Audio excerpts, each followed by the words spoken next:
Lanjut, Bapak Ibu sekalian, semakin menarik nih ya. Nah, sekarang tadi kita sudah membahas Esau, tadi kita sudah membahas bagaimana siapa itu Esau, termasuk relevansinya dengan kehidupan kita, dan kita ini juga dulu adalah keturunan Esau. Sekarang kita sudah keluar dan menjadi Bnei Noah, itu adalah sesuatu yang luar biasa, Gadewara Hashem.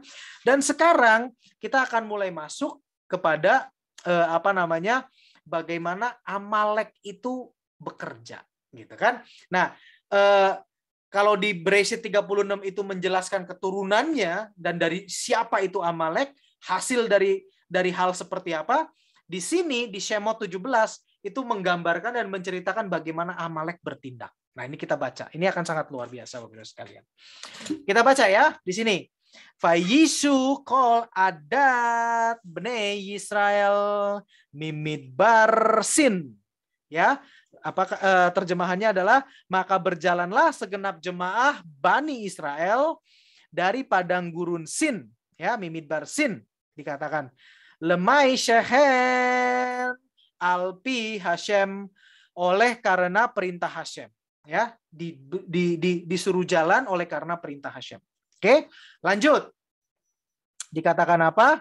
Fayahanu birefidim, ya, ve'ein mayim lishtot ha'am. Mereka berkemah di Refidim, lalu tidak ada air untuk diminum oleh bangsa itu. Ya, jadi keadaannya kita harus paham bahwa bangsa Israel itu sudah berjalan, ya, sampai di dari padang gurun Sin oleh karena perintah Hashem. Kita tahu kan, kamu harus jalan, maka jalan, gitu kan. Lalu mereka berkemah di Refidim, perhentian yang namanya Refidim. Ingat kata-kata Refidim. Lalu tidak ada air untuk diminum oleh bangsa itu. Ya, jadi ada krisis air gitu bangsa. Tapi sebetulnya kalau Bapak Ibu sekalian baca sebelum-sebelumnya itu krisis air ini pernah terjadi beberapa kali, ya. Terjadi di Elim juga, ya kan, sampai akhirnya ketemu Elim, lalu jalan lagi, dan sampai akhirnya stok persediaan air untuk bangsa itu habis dan tidak ada air untuk diminum. Jadi keadaannya itu adalah di padang gurun tidak ada air untuk diminum oleh bangsa itu. Oke, keadaannya demikian, ya. Dan saya berikan background lagi untuk menambah pemahaman kita. Israel baru saja berjalan di padang gurun setelah melewati Laut Merah, gitu ya, dan baru saja mereka sudah menyaksikan peristiwa Laut Merah terbelah. Dan kita juga tahu sebelum peristiwa Laut Merah terbelah ini sudah ada 10 tulah sebelumnya disaksikan oleh bangsa yang sama, orang yang sama. Bagaimana 10 tulah itu terus menerus dalam jangka waktu kurang lebih kira-kira 1 tahun. Setelah itu akhirnya mereka bisa keluar, dikejar oleh Mesir, terjepit, laut terbelah, mereka bisa masuk. Orang Mesir nyusul masuk ke laut dan akhirnya terkubur dan tenggelam di dalam laut tersebut. Itu mereka saksikan dengan mata kepala sendiri. Ingat, ya, pahami dulu. Lanjut. Mereka juga komplain. Ini kita makan apa? Persediaan makanan habis. Lalu diberikan mana dari surga, dari langit. Kalau malam itu berupa embun, nah begitu pagi itu berubah menjadi kristal-kristal putih. Dan itu yang diambil oleh bangsa Israel untuk dijadikan sebagai makanan. Itu mana, Bapak Ibu sekalian, ya. Mereka sudah menyaksikan itu, gitu kan? Terus lalu mereka dihadapkan pada kenyataan tidak ada air untuk diminum. Tadi juga saya udah bilang bahwa sebenarnya mereka juga pernah komplain masalah air juga di Elim, ya kan? Mereka ketemu oasis namanya Elim, mereka ngambil minum, lalu ngambil persediaan di situ. Tapi Hashem berkata, jalan lagi. Oke, jalan lagi. Gitu kan? Sampai di satu tempat yang namanya Refidim, dan mereka nggak ada air. Itu keadaannya, Bapak Ibu sekalian. Ya. Nah, jadi Bapak Ibu sekalian, boleh dikatakan di sini, bangsa Israel itu tidak meragukan Hashem. Ya. Juga tidak kehilangan kepercayaan kepada Hashem. Enggak. Apalagi memberontak. Jadi jangan sampai kita memiliki pemahaman yang salah, gitu ya. Sekilas memang terlihat dari luar itu demikian. Nanti kita akan lihat di ayat berikutnya. Tapi sebenarnya tidak. Karena, Bapak Ibu sekalian, ini bangsa, orang-orang yang terlibat di sini, yang menyaksikan semua mujizat luar biasa yang pernah ada di muka bumi. Oke? Pahami sampai situ dulu. Kita lanjutkan ke ayat berikutnya. Ya. Kita lanjutkan ke ayat berikutnya. Dikatakan di sini ayat 2 dan ayat 3 berkata demikian, Bapak Ibu sekalian. Payaref ha'am im Moshe payomru tenu lanu mayim fenishteh tenu lanu mayim fenishteh, gitu kan, sampai situ. Terjemahannya adalah lalu bangsa itu bertengkar dengan Musa dan kata mereka, berikan kami air untuk kami minum. Lalu Vayomer lahem al Moshe, Vayomer lahem Moshe, Vayomer lahem Moshe, ya kan? Vayomer lahem Moshe, mah terifun imadi, mah tenasun et Hashem. Lalu Musa menjawab mereka, mengapa kalian bertengkar dengan aku? Jadi Moshe itu bilang, ngapain sih kamu bertengkar dengan gua gitu loh? Kamu tuh sudah menyaksikan itu mujizat begitu luar biasa kan, mulai dari 10 tulah, Laut Merah terbelah, ada mana bisa turun untuk menjadi makananmu, sampai saat ini kamu pun masih makan itu. Ngapain kalian bertengkar denganku? Justru dengan kalian bertengkar denganku itu, kalian itu menguji Hashem. Kalian itu sedang mencoba menguji Hashem gitu loh. Maksudnya ya ada secara tidak langsung ada keraguan, tapi sebetulnya enggak gitu. Nanti saya akan jelaskan Bapak Ibu sekalian. Ya, apa yang terjadi di sini, dan ini akan sangat relevan dalam kehidupan kita. Ya. Nah, ayat yang ketiga itu menjelaskan apa yang sebetulnya yang terjadi di ayat yang kedua. Dikatakan begini, Vayitsma Sham Ha'am Lamayim Vayelen Ha'am al Moshe. Bangsa itu kehausan, maka bangsa itu mengajukan keberatan kepada Musa. Mereka komplain, mereka mengajukan keberatan kepada Musa. Apa lanjutnya? Vayomer, dikatakan di sini kan, katanya atau kata mereka, Vayomer, ya.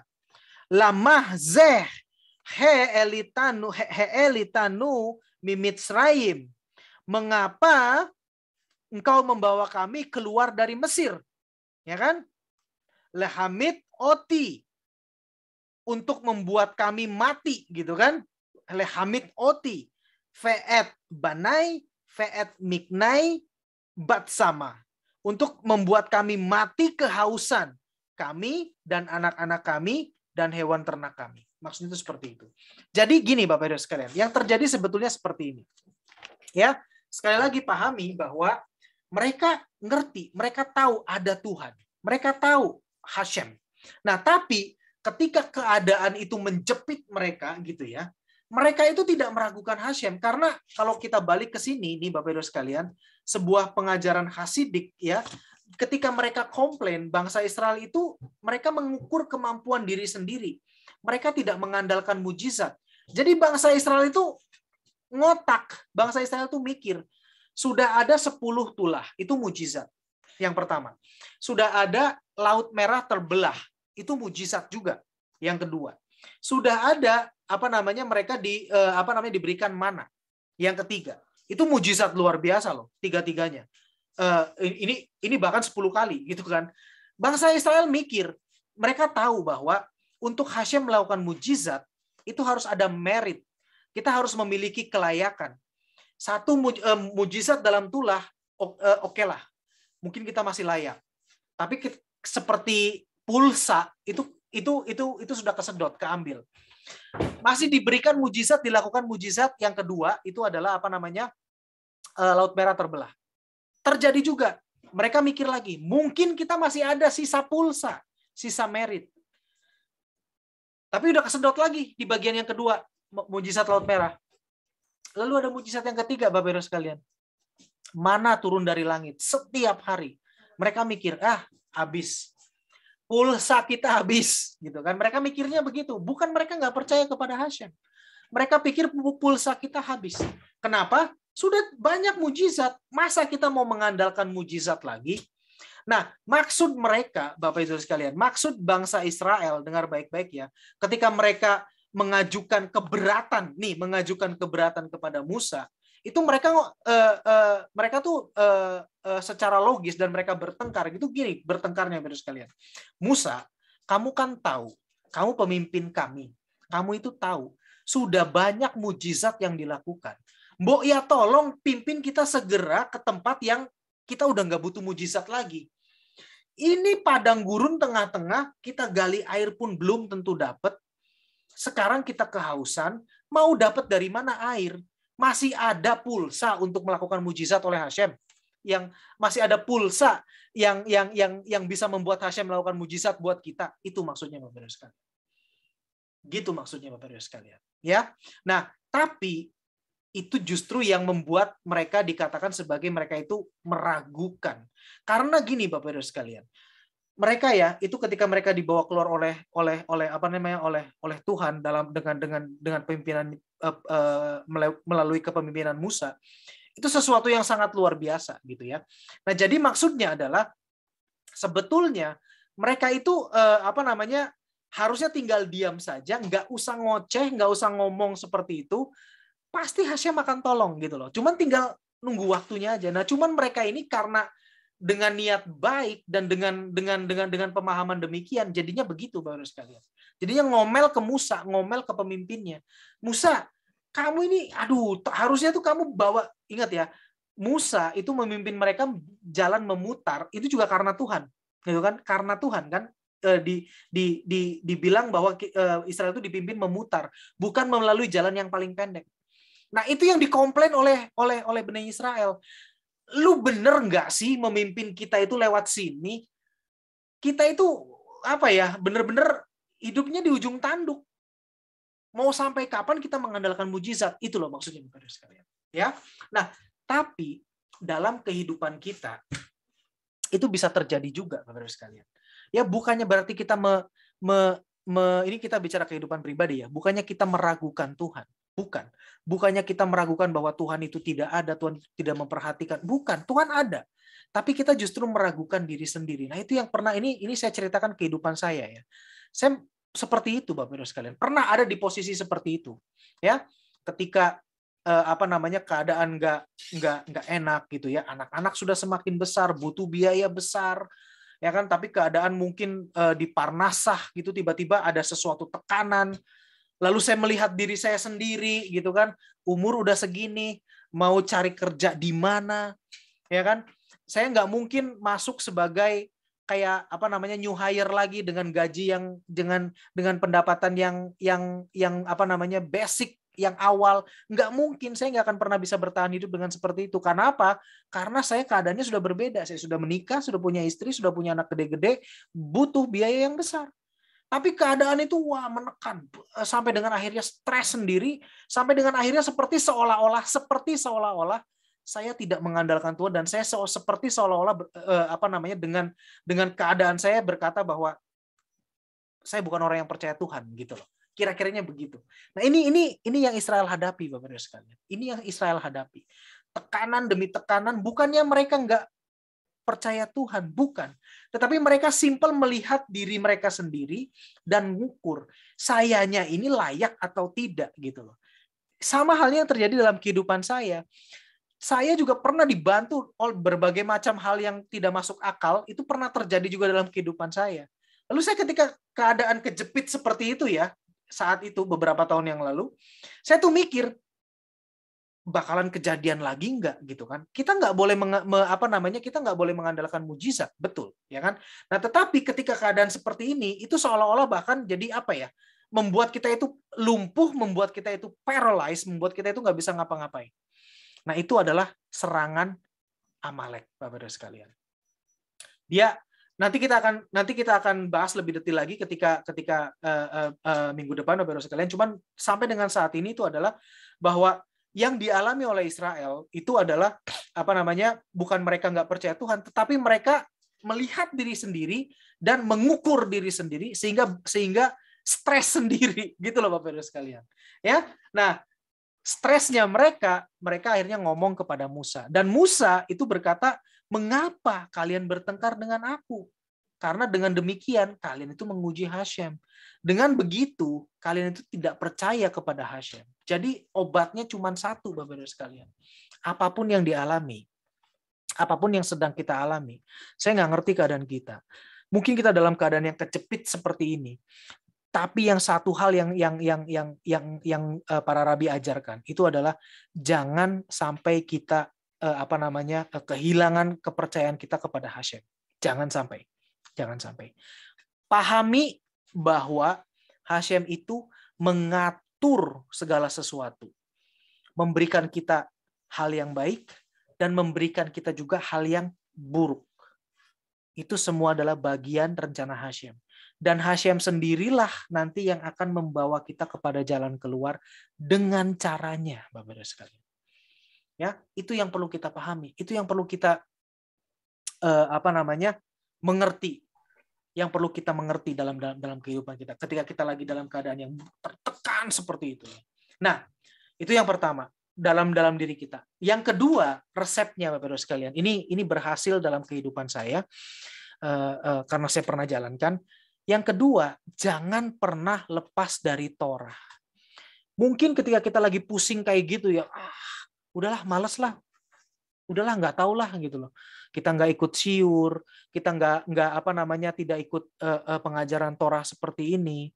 Ya, itu justru akan membuat kita semakin tenggelam dan akan membuat kita semakin dimakan oleh Amalek, Bapak-Ibu sekalian. Ya. Nah, justru dengan kita tetap mendengarkan Torah itu akan memberikan suatu kekuatan yang entah dari mana gitu loh. Ya. Saya mengalami hal ini 2 kali. Ya, ketika saya waktu sekitar tahun 2015 di Hong Kong, saya ada di persimpangan jalan, saya harus stay di Hong Kong atau saya harus pulang, gitu kan? Itu kan pusing sekali kan. Akhirnya saya mengambil keputusan untuk pulang walaupun dengan resiko tidak ada pekerjaan yang bisa menampung saya gitu kan, seperti itu kira-kiranya. Tapi saya terus mendengarkan dan saya terus hadir di pengajaran Torah Rabbi Singer. Dia nggak fokus ngajarin bahwa kalau ada permasalahan seperti ini maka kamu begini gitu, enggak. Dia cuma ngajar Torah aja biasa. Tapi itu Bapak-Ibu sekalian, itu bisa memberikan kekuatan yang luar biasa dalam hidup saya. Nggak nyambung. Cuma dia bahas Torah aja yang lain. Dia bahas, setahu saya waktu itu lagi bahas parashat apa gitu loh. Kalau nggak salah lagi di kitab Bamidbar. Lagi ngebahas parashat. Ya saya dengerin dan karena memang saya bertugas menerjemahkan gitu kan, bersama dengan Mora Elisheva dan Mora Abigail ganti-gantian. Pas giliran saya menerjemahkan ya saya terjemahkan gitu loh. Tapi ajaib Bapak-Ibu sekalian, itu bisa membuat saya itu kayak ada kekuatan gitu. Oke lah, no problem. Tapi bukan berarti langsung puar gitu, bisa langsung semangat 100% lagi, enggak. Up down kok Bapak-Ibu sekalian, seperti itu. Nah, tapi itu tadi, begitu lagi down lagi, dengerin lagi, bisa itu lagi sampai akhirnya ketemu jalan keluar Bapak-Ibu sekalian. Luar biasa. Yang kedua, saya juga mengalami hal yang sama seperti itu ketika saya lagi belajar dengan Rabbi Peretz juga, lagi belajar Rabbi Peretz. Ini lebih unik lagi dan lebih luar biasa.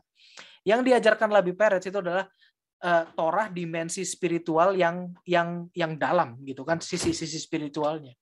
Dan dia lagi ngajarin arti nama Hashem itu seperti ini, bagaimana Hashem itu bekerja, bagaimana konsep simsum itu ada, segala macam. Secara logika itu akan bikin saya tambah puyeng karena nggak ngerti gitu kan, ada masalah tapi dia ngajarin begitu gitu kan. Tapi yang justru terjadi adalah saya ngerti pengajaran beliau dan semangat saya itu justru kayak dipompa naik ke atas gitu loh, luar biasa sekali. Ya, jadi Torah itu benar-benar memberi semangat ya, walaupun yang kita alami dengan yang kita pelajari dengan Torah itu nggak nyambung, topiknya itu beda. Tapi itu ada kayak sesuatu yang bisa membuat kita itu naik gitu loh. Semangat kita itu untuk seperti itu. Itu yang saya alami Bapak-Ibu sekalian. Jadi makanya dalam kesempatan malam ini saya nggak tahu apa yang Bapak Ibu Saudara sekalian alami kan. Tapi bila mana Bapak Ibu sekalian ada di situasi seperti ini, seolah-olah Amalek itu menyerang kita, ya, kita diliputi oleh keraguan dengan diri kita sendiri. Ya, jangan sekali-kali lepas dari Torah. Jangan sekali-kali punya pikiran bahkan udahlah gue malas belajar Torah dulu lah. Aduh, malah nambah puyeng. Nggak ada. Yang terjadi justru sebaliknya Bapak-Ibu sekalian. Menurut pemikiran kita itu akan tambah puyeng karena nggak nyambung. Tapi justru yang terjadi itu sebaliknya. Semangat kita, energi kita dikuatkan dan dibangkitkan. luar biasa Bapak-Ibu sekalian. Ya, keren itu seperti itu. Kita lanjutkan dengan ayat yang terakhir untuk malam ini. Nanti kita akan bahas lebih lanjut terkait dengan Amalek dan kenapa Amalek itu menyerang. Nah, dan bagaimana hubungannya lebih lanjut dengan diri kita minggu depan. Sekarang kita tutup dengan satu ayat di sini. Ayat yang ke-8, Vayavo Amalek Vailachem im Yisrael birepidim. Torah menjelaskan lagi, Israel berkemah di Refidim dan mereka memiliki keraguan terhadap diri sendiri, pilihan mereka benar apa enggak, Musa benar apa enggak, gitu kan? Lalu di Refidim juga lah Amalek datang dan menyerang. Lihat Bapak Ibu sekalian. Ya.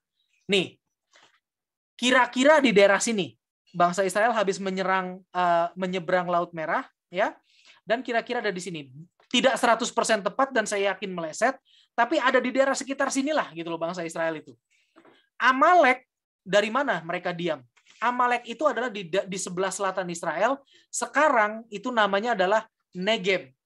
Gurun Negev. Itu masih ada di Israel. Cari di Google Map Negev. Negev, Negev. Itu masih masuk wilayah Israel dan wilayahnya ada di sekitar sini. Jadi nggak nyambung Bapak Ibu sekalian. Ya, Israel itu lagi di sini muter-muter 40 tahun. Belum muter-muter, dalam rangka muter-muter 40 tahun. Sama sekali tidak memasuki wilayah Amalek. Sama sekali nggak ada urusan dengan Amalek. Tapi tiba-tiba Amalek ujung-ujung dari utara jauh sekali bisa tiba-tiba datang bawa pasukan dan nyerang Israel. Itu Amalek. Dan kenapa demikian? Nanti kita akan lihat. Ya. Jadi yang jelas, saudara sekalian, ini sesuatu yang dari ujung, nggak ada hubungannya sama sekali, kenal juga kagak, ya kan? Tetapi ini adalah bangsa pertama yang menyerang Israel setelah Israel keluar dari Mesir. Dan bangsa ini tidak pernah ada hubungan dengan Israel. Nggak pernah. Tapi tiba-tiba pek nyerang. Ngeri ya? Nah ini kan jadi tanda tanya besar. Kenapa? Kenapa kok nyerang? Kenapa kok seperti itu? Apa yang sedang terjadi di sini? Ya kan, kalau misalkan Israel ke sini, ada bangsa kecil di sini yang merasa terusik, diserang, wajar. Tapi ini loh, jaka sembung orang nyambung, Bapak Ibu sekalian, bawa golok lagi. Nggak ada hubungannya, tapi nyerang. Nah, nanti kita akan bahas minggu depan. Ya, tapi yang perlu dipahami adalah tadi dulu. Buat diri kita, kalau kita lagi ada dalam keadaan yang demikian, sekali-kali lagi Bapak Ibu sekalian, jangan sampai lepaskan Torah. Jangan sampai kepikir, aduh gue lagi pusing lah, gue nggak mau belajar Torah dulu lah. Anda akan semakin tenggelam, Anda akan semakin terpuruk di bawah. Tetap dengarkan Torah. Tetap dengarkan kebenaran firman Tuhan. Itu akan mompa semangat kita. Oke?